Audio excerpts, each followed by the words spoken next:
Kepulan asap hitam disertai kobaran api dengan cepat membesar dan meludeskan seluruh bangunan semi permanen di kawasan padat penduduk di Nagari Kinari, Kecamatan Bukit Sundi, Kabupaten Solo, Sumatera Barat. Banyaknya material yang terbuat dari kayu dan ijuk yang terbakar, serta kencangnya tiupan angin membuat api semakin sulit untuk dipadamkan. Dalam peristiwa ini sebanyak 3 unit rumah adat, rumah gadang, serta 4 unit rumah warga yang letaknya berdekatan ludes dilalap si jago merah. Sejumlah warga pun panik dan berusaha menyelamatkan harta benda mereka dari jilatan api. Sebanyak 4 unit mobil pemadam kebakaran dikerahkan ke lokasi kejadian guna memadamkan api. Dibantu warga setempat, api pun baru berhasil dipadamkan setelah 1 jam kemudian. Diduga peristiwa tersebut terjadi akibat adanya arus pendek listrik dari salah satu rumah gadang dan merembet ke rumah warga. Beruntung tidak ada korban jiwa dalam peristiwa ini, namun ditaksir kerugian mencapai ratusan juta rupiah.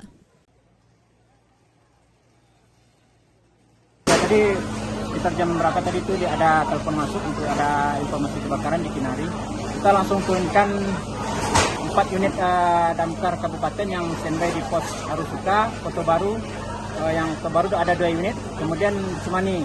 Dan kita juga minta bantuan ke damkar Kota Solo. Mereka kirim 3 unit, 1 unit mobil koridor dan 3 unit armada damkar. Jadi apa aja yang terbakar? Yang terbakar di sini yang terbakar di sini ada 3 unit rumah gadang, 3 buah rumah gadang. Kemudian 4 unit rumah biasa, rumah ada yang semi permanen dan permanen.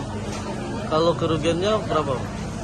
Kerugiannya kira cukup besar kerugiannya, tapi masih kita kalkulasikan berapa kerugian yang ditimbulkan oleh kebakaran ini. Ada kesulitan nggak dalam memadamkan api?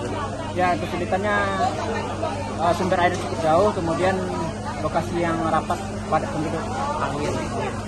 Angin yang apa tuh? Angin yang cukup kencang juga menyebabkan api cepatnya merambat ke rumah-rumah yang samping-samping kiri kanan ya Pak.